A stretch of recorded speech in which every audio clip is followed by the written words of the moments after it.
Good morning, everybody. Thank you so much for the very kind introduction and for hosting me and Jordan here today for this, what will be probably quite a casual conversation. As is mentioned, I'm an artist based in Berlin, and I was involved in a group show here 10 years ago, or 11 years ago, something, 2011, I think, by Yilmaz, one of the previous directors here. And it was right at the beginning of doing group shows for me. But we're here today to talk about Jordan and the work in the exhibition. So I wonder maybe, I don't know, like the way that I thought we could structure this was something like we talk through the production of like each of these works, maybe, or some of them, you know, and speak about like what started the project and like what was the process of making like. Does that sound all right to you, Jordan? Sure, whatever you want to do. Okay. So, I mean, I met you sometime, I guess also roughly 10 years ago, and you were in the process of making Raspberry Poser when we were hanging out. So that's a process I know a little bit about because we were talking. I remember when you got like, I don't know, versions of these animations, because you were working with this animation guy, and you would come in and then you would kind of like live put them in the edit and then go back to your animator. Do you want to talk a little bit about the process of producing that video, like where it came from, what you did? Sure. Yeah, I remember that time distinctly, and I actually think that was right when Hurricane Katrina hit New York. That's right, yeah. I had to, like, a bunch of people just came and stayed in my loft in Brooklyn with me and camped out. But I think you were there just like a week or two before it all went down. Also in Red Hook, this place, right? Right, it was Red Hook, Brooklyn. So, what do you want me to talk about specifically? Well, first of all, like what brought you to wanting to make that work? Like, why start with that? I remember, I think it came out of the Diet Coke works, maybe, like something like this, but I can't remember the name of that piece. But Sure, I had made an artwork called Con Leche. That's right, yeah. And I had basically, I had made this artwork. It was called Con Leche, and it was basically about these Diet Coke bottles that were filled with milk that were walking around this sort of dystopic city. We actually shot it in Detroit, and there were these like Diet Coke bottles with these little feet, and they'd walk around, and then there was dialogue, and that was sort of one of my early large animation projects. Is it the first time you used animation in a piece, or? No, that was the first time I had done hand-drawn cell animation. Right. But actually, would someone mind turning off Raspberry Poser upstairs for us? Is that okay to request that? All right. Anyhow, so I had begun working with animation, but let me get to the genesis of it. Was that when I was a kid, I had the fantasy. I thought that there was no real higher achievement in life than making a cartoon. For some reason, I think that was also because of like the surrealism of cartoons as well, and the magic of cartoons. Because like anything's possible. There's no gravity. There's no space. There's no mass. Right. Exactly. And then on top of it, it was like abstract representation, like alive, or figurative representation, like living in the exact present. And also, like, there was something that I understood then where it was like you had to like have some kind of corporation to produce an animation because there were hundreds and hundreds and thousands of images that the animation is composed from. Right, and so then maybe when that technology became like less complicated to produce, or progressively less complicated to produce, then you as an artist thought, oh, maybe I can access this crazy world or whatever. It was not that it was less complicated. Well, 3D animation was less complicated to produce. But not hand-drawn. But not hand-drawn. But I think it was more when I had gotten to a certain level in my professional career where I had access to a certain amount of money to make an artwork. Right. That I was then able to do this. Yeah. But it was still on a scrappy budget. And we used something called limited animation, which is what like a lot of low-budget animations use, where basically they create an animation cycle and they kind of repeat and recycle it throughout the show, for example. And so that's part of what is key, the technique of Raspberry Poser is it's a combination between 3D animation and this hand-drawn character, I guess? That's correct. Ah. So it's 3D animation and hand-drawn character and me as a skinhead in Paris. Yeah, can you tell us about, I remember when you shot that actually, can you tell us about, there was a hired costume, right? It was something that you went to a props shop to just buy the version. Yeah, it's a store in New York called Search and Destroy, and they have a lot of punk costumes. That's where I actually purchased those jackets on that painting over there. Was it Search and Destroy? And so, yeah, I had this idea. I had these ideas around thinking about like homophobia, anti-Semitism, racism, kind of collectively, and the kind of like terror of AIDS. And I was like, well, and then I was also interested in this idea of the punk as a kind of paradox for basically like conformism, that it was like a paradox about conformism, which actually kind of proved wrong to me while shooting it. But I thought that, you know, this was almost like standard dress, like a uniform for someone who wants to be an outsider. Right, it's like a subculture that's then become a sign or something like that. Right, and then the person who wears that identifies as an outsider, like proudly, and I thought was actually a conformist because they're dressed more similarly to each other than to, you know, normal people. Often with your work, and particularly in that piece, I think, like, some kind of version of you is at the center of the characters, right? Like, I guess I read your voice very strongly in that because I know you, but I guess also people know that you are partly the narrator of that piece. But it's also, I mean, I guess the cartoon character can kind of be read as different versions of you. The kind of punk character obviously is actually literally played by you. Can you talk about the way that you use your, I guess, self as a character in this piece and maybe in others? I thought a lot, you know, I'm really not interested in making like narrative motion pictures. I'm not interested in the theatrical stage. I don't have ambitions like other artists do where, you know, they get to a certain point in their professional career and then they can make a Hollywood movie. It's just really not, it was never my interest, and I'm not really interested in, I love film and I love movies, but I'm not really interested in film and movies. And so one of the things was, when I was making these artworks, was that I really didn't want to have hired actors.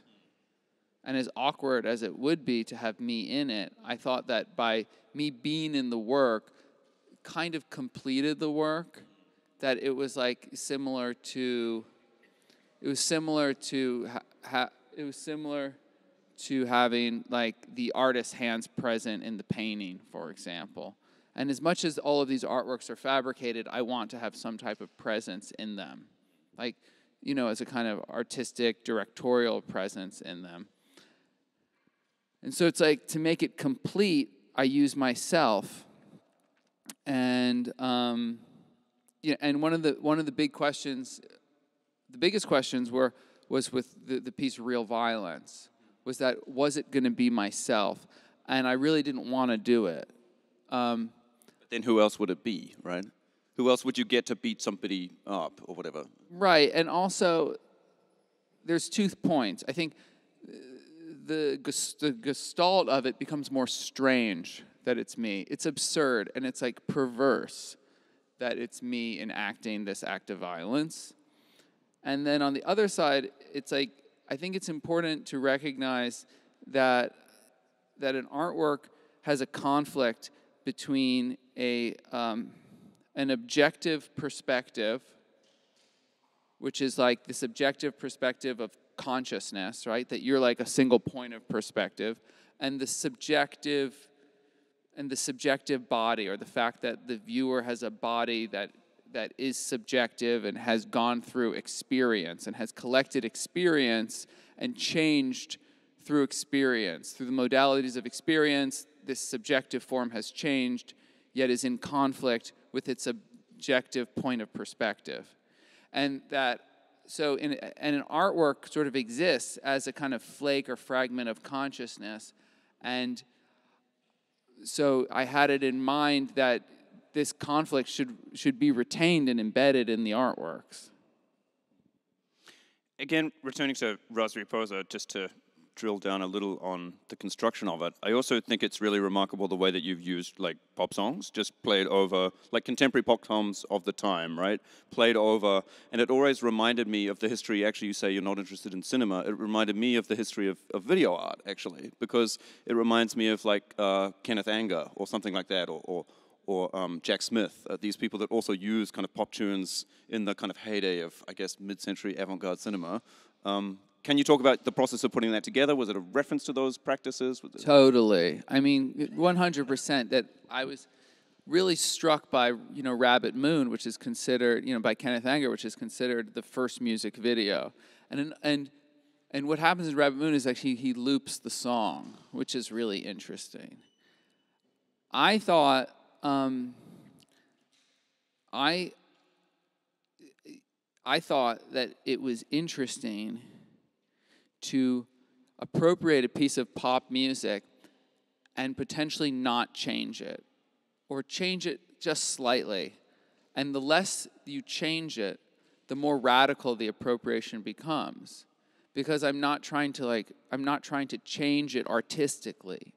And by not trying to change it artistically, I'm allowing all of its form to be present, including all of its problems. And in a way, I had it in mind that was a sort of radical gesture, like to just take. I think it's an interesting thing that kind of messes with time, right? As we're kind of used to in art history seeing these amazing early pieces, and when we see Kenneth Anger's films or Jack Smith's films, the tunes are retro, they're old, right? They do something different looking at them now. And in a way, I like to think about time in relation to that piece as well, because at the time they were a very contemporary set of pop tunes that could be on any kind of radio in the US at the time, or anywhere else maybe. But but now they do something different as well, and maybe that's something I'd like to talk about in terms of that work in particular. As you say, you wanted to touch on themes like racism, anti-Semitism, and also, I guess, like use the figure of the punk. Do you think there's a difference between the reception of those types of themes in your work, like when you made it then and now, looking back? Is the discursive environment you're a part of changed? I think that fragments of the discursive environment have changed, and they've contracted mostly out of fear of things being misunderstood. We live in a kind of culture war right now that's kind of contracted, and I think it's popular to assume from a certain type of perspective that if an artist is not supporting a kind of moral and social progress, that they're misusing their privilege of having a position as a platform. I have it in mind that you're misusing your position of a platform if you don't, honestly and quite honestly, relentlessly witness the world that we live in and everything in here. And return it to the viewer. I feel that you're actually not doing the viewer justice if you're not basically examining truth and just being in truth, essentially. Yeah, that's super interesting. I kind of read that historically as like a pop position, right? That's kind of what I was told pop artists did, was like reflect the world as it exists, given all the complexities and all the kind of problems. Is that something that resonates with you? Do you look at the history of pop art? Of course it's like in pop art, but I actually think that it's in all art, and it's in all literature. One thing I read that stuck with me was in Bret Easton Ellis's book. I believe it's it just slipped my... Less Than Zero? Or no? It's not Less Than Zero. It's like the one that's named after like an amusement park. I also forget the name, yeah. I feel terrible. Anyway, what's the quote? Bret Easton Ellis in the book is basically coming from his position as this author, and he's like teaching a writing class, And he says, all we're really doing with writing is we're teaching writers to describe reality.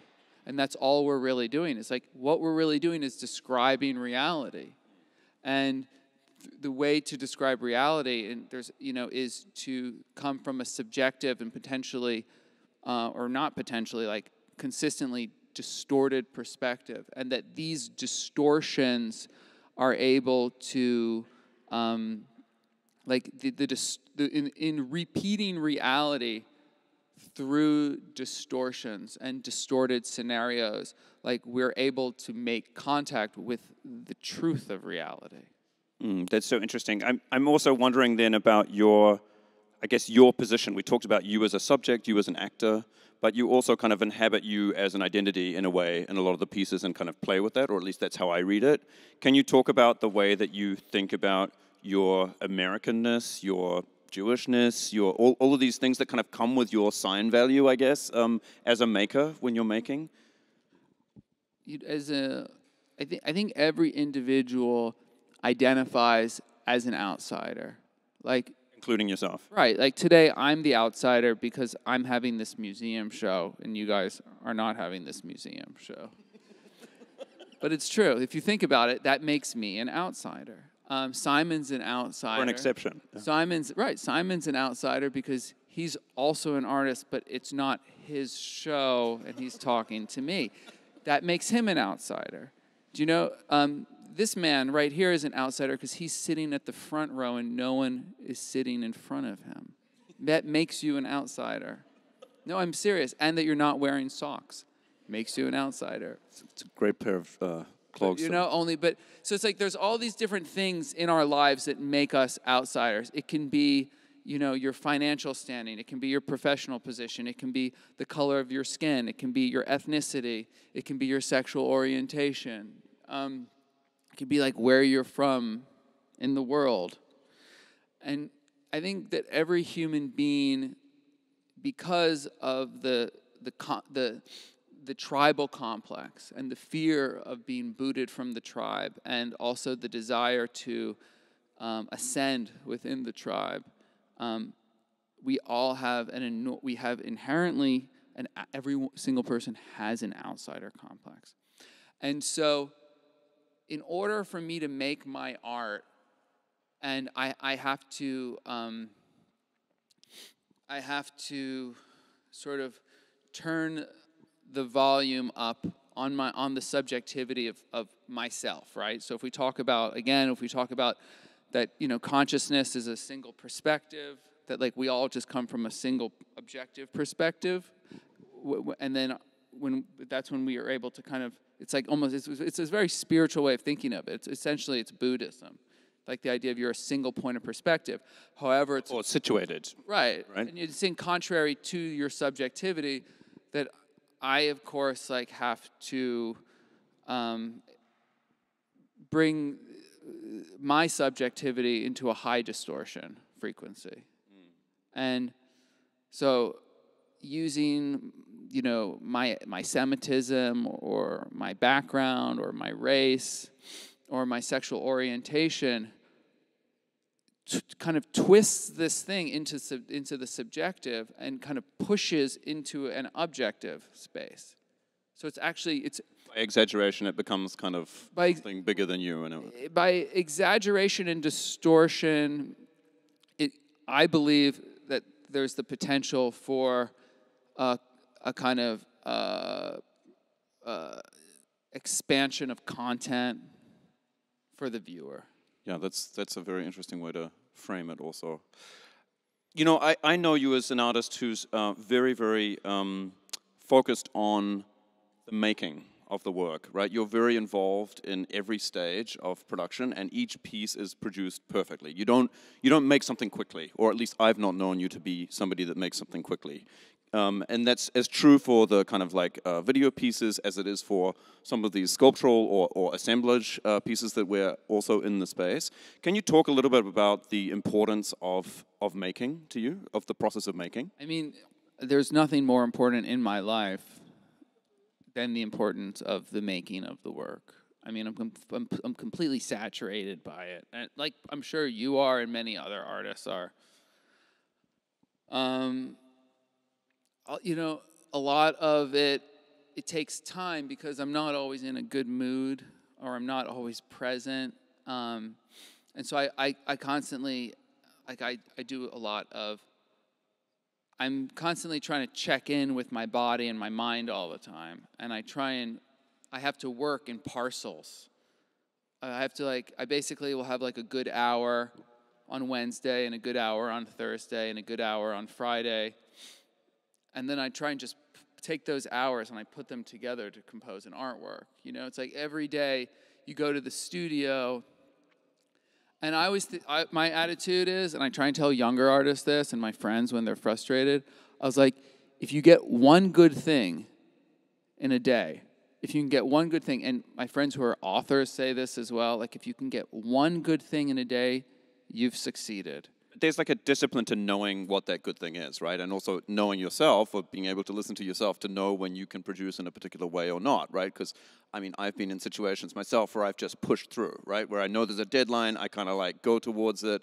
But I've known you as an artist who has an incredible amount of discipline to say, actually, I only have that one good hour. I'm only going to be able to do this one part of this one thing this month. We're going to have to, for example, push the show back or something like that. Can you talk about the kind of discipline aspect of having to communicate that to your partners and stakeholders? I mean, it's difficult. I would say that I would say I always meet the deadline. Pretty much like 95% of the time, I meet the deadline. You set yourself realistic deadlines, right? Or you try. Yeah, and I don't make works like on the spot. Right. That's like, when I was a younger artist, I was like trying to show off for like curators and like be really smart and cool. Do you know what I mean? Like make a work at a museum. Yeah. And it was a disaster. It was just like, ugh, it was horrible. So I had to stop doing that, and I really just have to finish the piece and make the piece. But there's a lot of completing works. I completed Raspberry Poser in a hotel. I completed Animation Masks in a hotel. I completed, Riverboat Song. I completed. You can't do that so much with the physical pieces, right? Yes, I completed colored sculpture. Oh, really? At David's Werner Gallery. I think 7 days before the show, because I was forced to finish 7 days before the opening. I mean, that's an interesting one to hold on to as well, because, we talked about your cinema work, we talked a little bit about your assemblage pieces, but of course, I guess in some ways, the most popular work of yours is these animatronic pieces, of which one is the first one, and in some ways is upstairs, right? Mm-hmm. Can you talk about the process of discovering animatronic sculpture, finding the right person to develop the piece with, and maybe some kind of key material moments that helped you make the decision as to what these things can be? I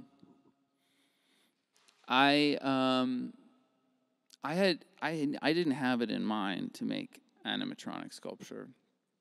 What I wanted to do with female figure was I had throughout my work I sort of look at like different challenges or problems, or where I repeat myself and I try and stop. So like, I thought it would be interesting to make an artwork about AIDS. I thought it'd be interesting to make an artwork about like the evil Jew. I thought it would be interesting to make an artwork about violence, but I had never done an artwork with a female protagonist, and all of my protagonists had been males. So I had it in mind to make an artwork with a female protagonist, and I had just finished Raspberry Poser, and I was invited by this other artist to go. He was like, "Do you want to come to Disney World with me?" I mean, but it's so funny that it's like it happened at like Epcot Center. I had like no money at this time, and Raspberry Poser had just come out, and I was exhausted. I remember that time. Yeah, and it was weird because I was about to adopt a dog, and I had just got approved to adopt this dog. Midnight? No, it wasn't midnight. It was this kind of like milk chocolate Aussie Shepherd. Oh. They were gonna give him to me, and they're like, "Get ready for your new best friend." I was like, okay, but I got to go to Disney World for like 3 days. And then they're like, well, you don't get the dog. And it was like offensive to them that I did this. But it was weird that I was like, I went to Disney World and didn't take the dog. Needed to go. I don't know why I needed to go, but I had to go. So I went to Disney World, and I met this other artist. We drove there. We went to Disney World, and we went through Disney World, and it was kind of like unremarkable. It was just like Disney World. Why is that funny? I don't know, because I guess you're building up to it being this kind of significant moment, and you said it was unremarkable. It was unremarkable. It was an amusement park. It was an amusement park. You know, it had had kind of semi-disgusting food. It was hot. There was lines. It was whatever. Right. It was whatever. It was like a physical body experience, and going on roller coasters. And then we went to Epcot Center, which I also remember really liking when I was a kid. And I saw this animatronic, and it's really funny because it was a Barack Obama. Really? Yeah, that's like the funniest thing. That's like the best part of this. It's an animatronic of Barack Obama at Epcot Center. I mean, that in general is quite an. There's like this talking Barack Obama, and this is while he was president. Wow. And I saw it, and Is there a Trump one as well now? That would be very scary. I don't think so. I don't know. But there was hand movement, and I saw this like hand movement, and somehow I saw this hand movement, and it was just seeing this anatomical kind of hand movement like this, and it was like one of those really rare experiences where you see, at least for me, I see a kind of physicality that a technology is capable of demonstrating or illustrating, and I became completely infatuated with it. Similar to when I saw the technology of the hypervision fans, like the holographic pieces. Right. When Cyprien Gaillard showed me his piece for Venice, I saw that certain technologies have capacity to be substrates or like retain physicality. They could like hold physicality in a way that as a viewer you feel like this idea of like feeling your body through witnessing of physicality, which can be moving or still sculpture. And I had this experience of this physicality, and I became infatuated with me. I was like, okay, well, I'm not making this video of this woman anymore. I'm going to make it has to be this animatronic.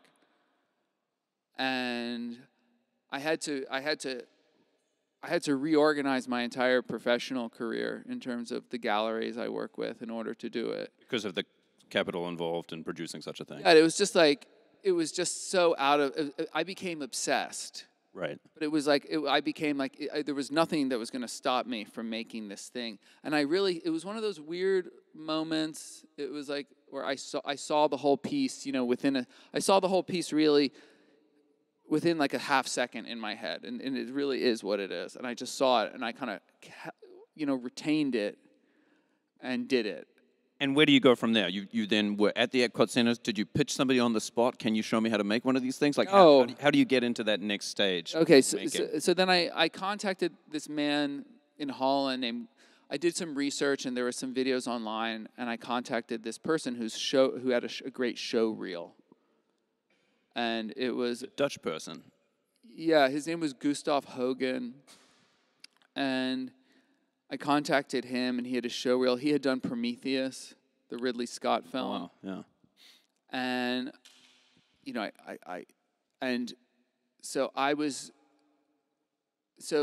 I contacted him, and then I was in London for a group show at Sadie Cole's gallery, and I used that opportunity to meet him in person. And in the Netherlands. No, in London. He came to London or was living in London, and I met him. And we were gonna find a way to make female figure for a low budget. We were gonna try and make it outside a production studio, part and parcel. Right. And he eventually told me he couldn't do it, but he kept on talking about this company in California and this guy. He kept on just talking about this guy, Mark Satrakian. It was like over and over again. He was like, this guy, Mark Satrakian. Kept coming up. Yeah, it kept coming up. And I was like, I don't have the money to go there to do this. But then, so I had this idea for this piece, and it was going to be made no matter what. And I wasn't getting the support I needed from my current central gallery. The relationship was kind of over. I left his gallery, and soon after I joined Sadie Cole's gallery, and then soon after that I joined David Zwerner gallery, and David proposed to me that we would make this as a show, this piece.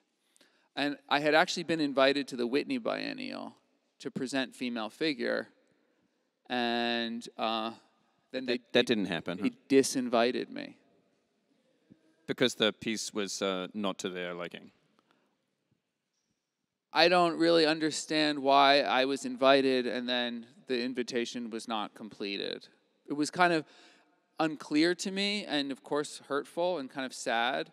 But at the same time, it's fine because we never would have been able to meet the deadline for it. Right. It's totally okay. So then I went to California. I met with this company. They said they could do it. I met the guy Mark Satrakian.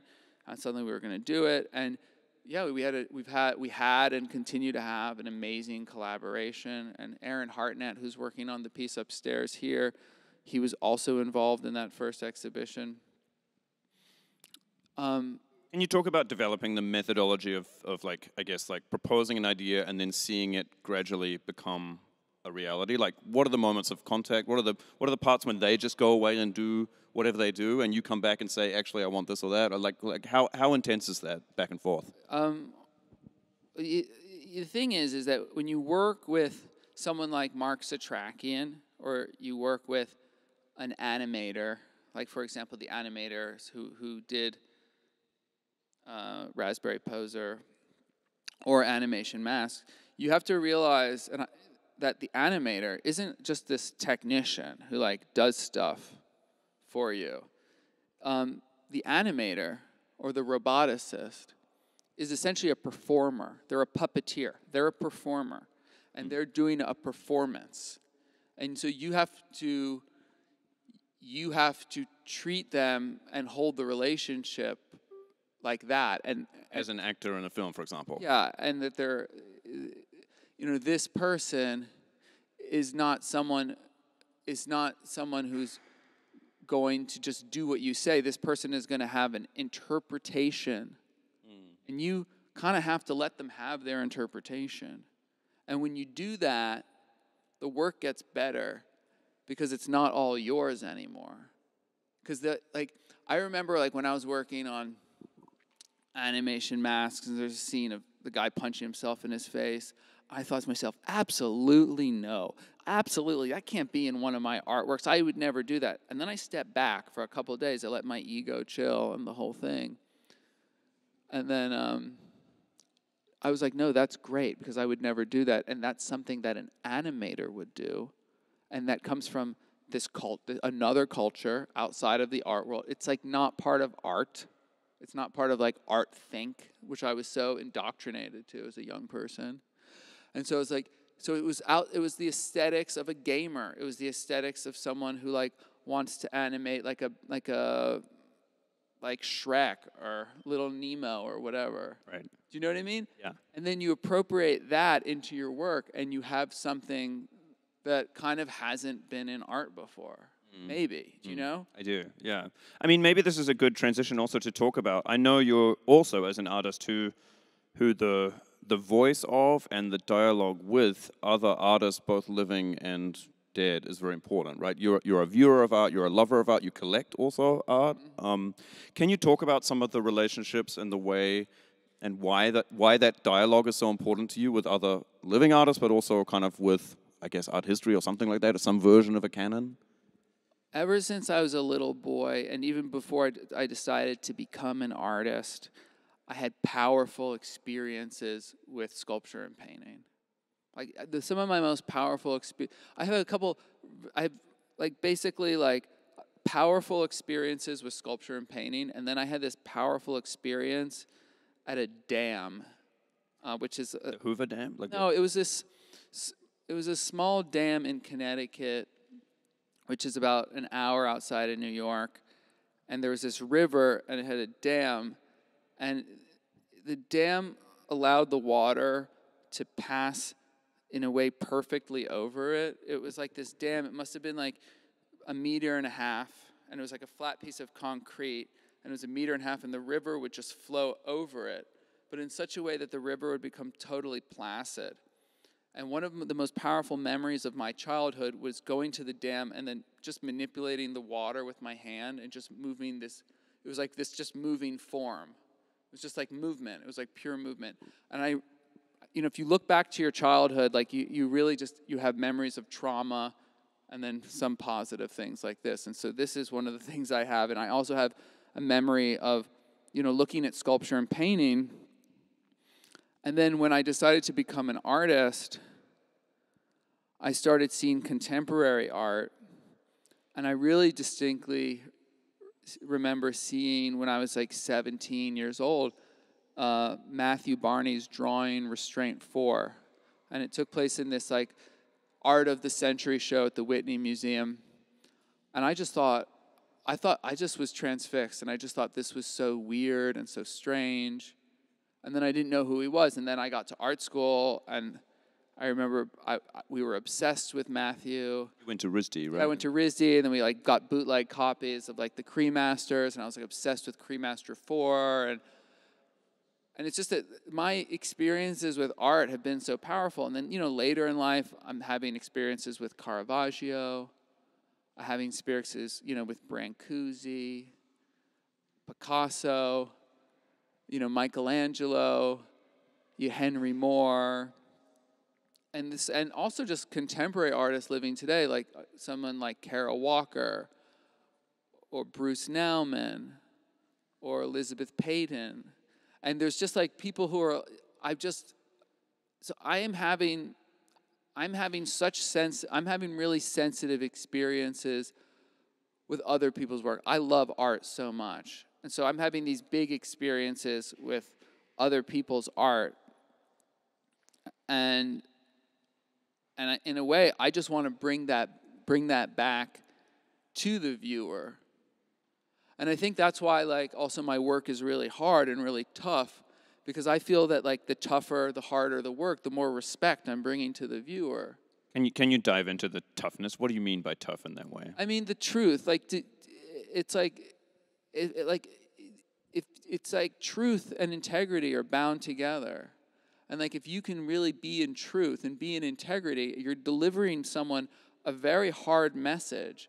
But I think there's nothing more respectful than delivering that hard message. It's like being honest with a friend or something like that. It's being honest with a friend or a lover or a family member, and just being completely straight with them. And there's nothing more caring than that. It's very interesting. Maybe this is a good moment. We've been talking a little bit, but maybe it's a good moment to just see if there are any questions emerging in the audience. I know that we've sort of had a tight back and forth up until now, but maybe there are aspects of things that people in the audience would like Jordan to speak about, or explicit questions. If not, we can also keep going. I'm just going to bring you. Can you talk a bit about your interest in religion and the religion and art? Sure. Great question. So, I had I basically had a psychotic episode on psychedelic drugs about 2 years ago, and it left me really. I acquired acute post-traumatic stress disorder. All of this stuff had happened to me, and I was trying to fight my way out of it, and I eventually have fought my way out of it. But it was I had to get out of it, and I was searching for all these answers, and I had spoken to this psychic, And this psychic is like this guy. He's really powerful, and he saw a female figure before I made it, and he saw colored sculpture. So you've been speaking to this psychic for quite some years. Yeah. I met him. It's so funny. If I'm going to tell you guys where I met him, it's like you're just going to laugh so hard. But Is it at Disney World? No, I met him at a UFO convention. Okay, I believe in UFOs too. I'm not going to deny that. Okay, anyhow, he's the real deal. He's very famous. I'm not going to say who he is. But he's very famous and very good. And, he's been on television and all sorts of stuff, which obviously legitimizes him. The big time, yeah. So anyhow, so I go, so I say, how do I make this piece? What do I do? How do I make this piece? Like, I'm trying to make this new artwork. And I'm like, how do I make it as good as it can be? And he goes, you have to surrender to God. It's a classic answer. And I was like, fuck. I was like, surrender to God? I was like, wait a second. I'm secular. I was like, what does that mean? And he was like, you have to know. He's like, just repeat that. He's like, this is it. I was like, do you have something you can repeat? And he's like, God is, God is, God is. And I was like, what? And he was like, so he's basically being like, God is. So is, God is. It's like a mirror going, reflecting back and forth infinitely. And then there was someone who was close to me, who was, in a kind of AA program, and they were talking to me about it, and they were talking to me about the Serenity Prayer and all of these things, and I just started getting really interested. Half through my own subjectivity, which at this time came from a kind of place of almost kind of crisis. And then another part from my objective point of perspective. And I kind of started getting this feeling that this religious religious tone or gestalt or whatever you want to say about it, this kind of religious thing was kind of generative. And it was a generative of this confluence of pop, and then also kind of a desperation and a kind of, I don't know. It's kind of reaching for something.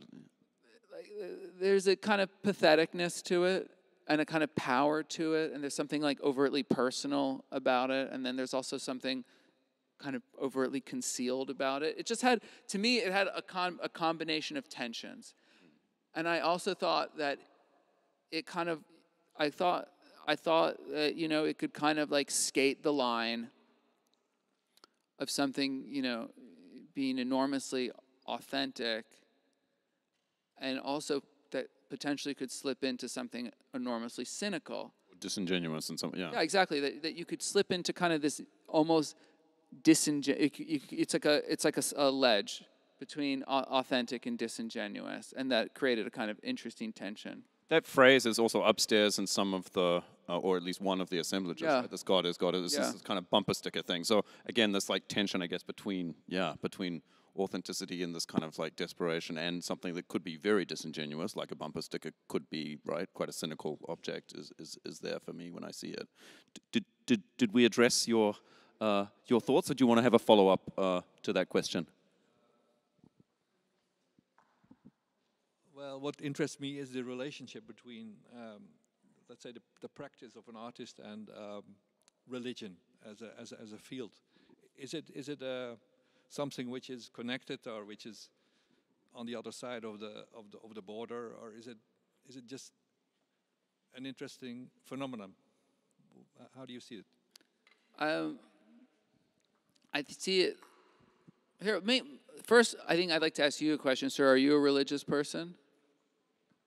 Not quite, but I come from a religious background, so I'm an artist. But it sort of interests my as a background. Okay.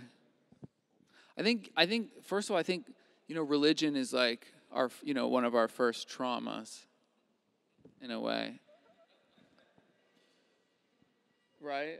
It's the first trauma, and in a way, the religion, it's also the first huge betrayal as well. How is it a betrayal? It's a betrayal, I believe, because,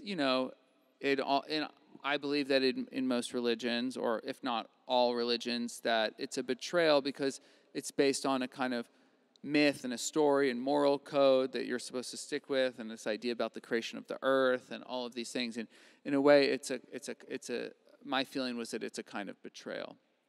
And at the same time, it's also something that feels like it's like epigenetically embedded into us to like want to have this like desire to like not fully be responsible for ourselves or in control, like a way to be in control without being in control. To give control away a little also. Right, you like surrender control. But at the same time, I thought it was like interesting, like to take like religion and kind of like put it in pop. That like religion goes in pop. And I thought that was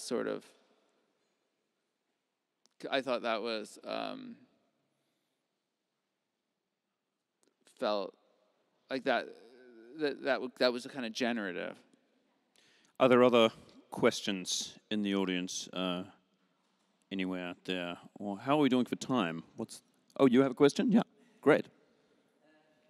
A question about your video clip, about the clip which I saw for 2 times. It shows an elementary and extreme violence and deadly violence, and the victim in this film is singing in Arabian, singing or praying in. That's not true. No. You're getting it wrong. It's just the audio track is the Hanukkah prayer. Okay. And where's the place? Is it in New York? Like where did we make it?